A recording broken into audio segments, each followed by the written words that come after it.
El tema esta mañana es el valor de la Biblia en la sociedad. Y vamos a abrir nuestras Biblias en 2 de Timoteo, capítulo 3, versículo 13 al 16. 2 de Timoteo, capítulo 3, versículo 13 al 16. Tremendo esto que leía nuestro querido pastor, que salió esto en el tiempo, ¿no? Tremendo. Tremendo como la gente ya quiere negar la oportunidad a los niños de leer la palabra de Dios. Y quiere negarse el privilegio de conocer a Dios. Tremendo eso. Dice la palabra del Señor. ¿Ya todo lo tenemos? Vamos a leerlo juntos a una sola voz. ¿Está bien? Dice la palabra del Señor. Pero persiste tú en lo que has aprendido. Lean conmigo. Pero persiste tú en lo que has aprendido y te persuadiste, sabiendo de quién has aprendido, y que desde la niñez has sabido las sagradas escrituras, las cuales te pueden hacer sabio para la salvación por la fe que es en Cristo Jesús. Toda la escritura es inspirada por Dios y útil para enseñar, para redarguir, para corregir, para instruir en justicia, a fin de que el hombre de Dios sea perfecto, enteramente preparado para toda buena obra. El apóstol Pablo, queridos hermanos, conocía muy bien el valor de las escrituras en la sociedad. Escúchenme, siendo él un asiduo estudiante, un profundo, un intenso, un apasionado estudiante de la palabra, de las escrituras, de la ley y de los profetas. ¿Saben qué hacía? Perseguía a la iglesia cristiana, pensando que la iglesia cristiana no tenía la verdad. Pero un día él se encuentra con la misma presencia de Dios, y ese día él es transformado, y la palabra llega a él, ¿saben para qué? Para transformar la nación judía y para transformar también a los gentiles. Tremendo esto. Y dice, bueno, todo lo que yo leí acerca de Timoteo, dice la historia, que Pablo estaba en sus últimos momentos, ya casi que iba a fallecer. Y esto casi que es un testamento para su discípulo Timoteo. ¿Qué testamento, qué legado le está dejando el apóstol Pablo a su discípulo Timoteo? Miren este legado tan tremendo. Le dice, tú no debes ser como los demás. Y a mí me impacta mucho cómo el capítulo 3 de Timoteo describe nuestros días, y describe seguramente los días que estaba viviendo el discípulo Timoteo. Dice el capítulo 3, también debes saber que en los tiempos últimos, es decir, en los tiempos antes de la venida de nuestro Señor Jesucristo, miren lo que dice, los hombres serán egoístas, algo similar con nuestra realidad, amantes del dinero, orgullosos y vanidosos, hablarán en contra de Dios, desobedecerán a sus padres, serán ingratos y no respetarán la religión, no tendrán cariño ni compasión, serán chismosos, no podrán dominar sus pasiones, serán crueles y enemigos de todo lo bueno.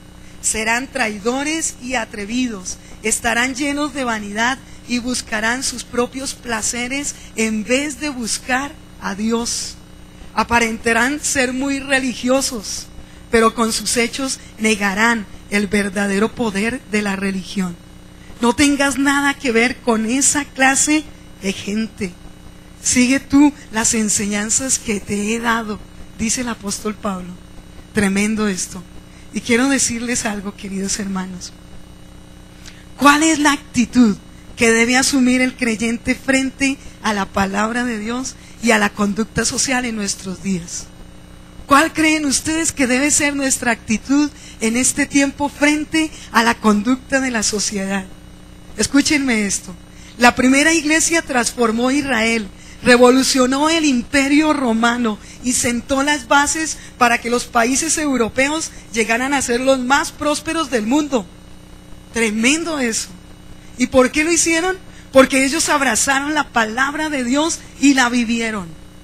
Miren, a lo largo de la historia, los cristianos pensaron y actuaron de tal forma que influyeron en las comunidades y naciones en que ellos vivieron.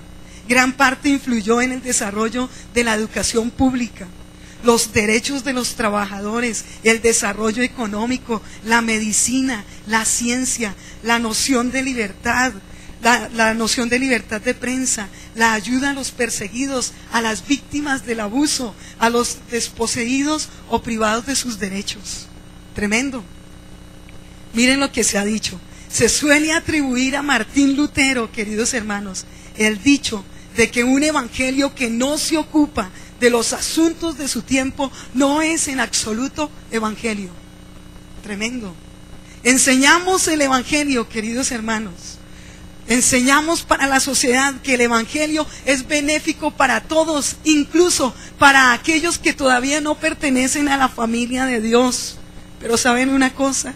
Los hechos que nosotros manifestamos en las sociedades no dicen y no respaldan la idea de lo que nosotros predicamos muchas veces en nuestros púlpitos. Escuche, ¿cuántos cristianos evangélicos protestantes hay aquí en Colombia? ¿Y cuánta influencia nosotros estamos teniendo en Colombia? Se hizo una investigación en ciudades de los Estados Unidos y se halló que en la ciudad de Dallas el 20% de la población de esta ciudad son cristianos evangélicos. ¿Y saben qué es la ciudad de Dallas? Es el lugar donde hay más suicidios, donde hay más homicidios, donde se presentan las cosas más terribles, donde la gente juega todo el tiempo con su dinero, donde hay más cosas dañinas, allí en Dallas. ¿Y nosotros podríamos atribuirle esto a la influencia de los cristianos? No, porque el cristiano no puede salir eso. ¿Qué es lo que está pasando en la India en este momento, por ejemplo? Escúchenme. En este momento hay campañas evangelísticas masivas en la India. Y la India es uno de los continentes más pobres que hay en el mundo. Aunque miles llenan los estadios, y ustedes han escuchado y los que ven enlaces se han dado cuenta de que muchos evangelistas van a la India y predican la palabra. Hoy el boom es llenar estadios, hoy el boom es llenar iglesias. Pero escúcheme, la gente va y conoce a Jesús, entrega su vida a Cristo, pero no es discipulada. Se está cumpliendo la primera parte, que es ir y compartir el evangelio, pero no se está tomando el tiempo para ser discípulos. Entonces, la gente llena las iglesias, pero la gente no vive la palabra. La gente no tiene influencia en la sociedad porque la gente no conoce las Escrituras. ¿Y qué es lo que le está diciendo el apóstol Pablo a su discípulo Timoteo en ese tiempo que es también nuestro tiempo? ¿Cómo podemos atacar el egoísmo? ¿Cómo podemos atacar toda esta maldad que se ha desatado en la sociedad? Le dice el apóstol Pablo a Timoteo: persiste tú en lo que has aprendido. Y hoy le digo, amada iglesia, persistan ustedes en lo que han aprendido de las Sagradas Escrituras. Si hay cosas en sus trabajos que usted sabe que son deshonestas, no las haga. No tiene por qué hacerlas. Persista usted en lo que ha aprendido del evangelio. Si hay una mala conducta en su comunidad, en su barrio, usted no tiene por qué imitarla. Muchachos, ustedes no tienen por qué imitar a sus amigos si están haciendo lo malo. Persistan en lo que ustedes han aprendido. Y fíjense ustedes de quién han aprendido. ¿Tienen ustedes modelos? ¿Tienen ustedes a alguien que los discipuló, a alguien que los visitó, a alguien que oró por ustedes, a esa persona piadosa que se acercó a ustedes? Imítenle lo bueno a esa persona.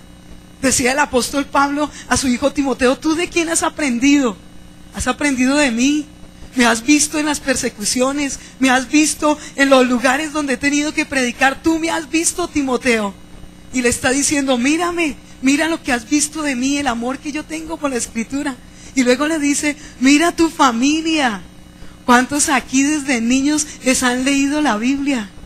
¿Cuántos aquí desde niños han orado? ¿Cuántos que están aquí son padres de familia y oran por sus niños y leen la Biblia? Miren, esa es la mejor herencia que ustedes le pueden dejar a sus hijos. Enseñarles las Sagradas Escrituras. Eso es lo mejor que usted le puede dar a sus niños. Y le dice el apóstol Pablo, ¿cómo tú vas a vencer en medio de esta comunidad y de esta sociedad? Con la palabra de Dios. La palabra de Dios transforma. No podemos negar, queridos hermanos, que la calidad de vida corresponde al evangelio y a los cristianos. Porque Jesús vino a traer vida y vida en abundancia. Y el evangelio es una influencia para la sociedad. Cuanto mayor sea la presencia cristiana en una nación, tanto mayor será el beneficio para ella. Debería ser así, ¿cierto, queridos hermanos? Y debe ser así. ¿Qué diferencia había con la iglesia de antes y nuestra iglesia de hoy, queridos hermanos? ¿Cuál era la diferencia? La diferencia es que ellos no solamente leían la palabra, ellos vivían la palabra, ellos declaraban la palabra frente a sus circunstancias, ellos no negociaban las verdades de Dios, ellos no cambiaban la verdad de Dios porque ya no estoy en la iglesia y ya no me están viendo. Entonces allá yo negocio los principios y allá me olvido de que no soy cristiano allá.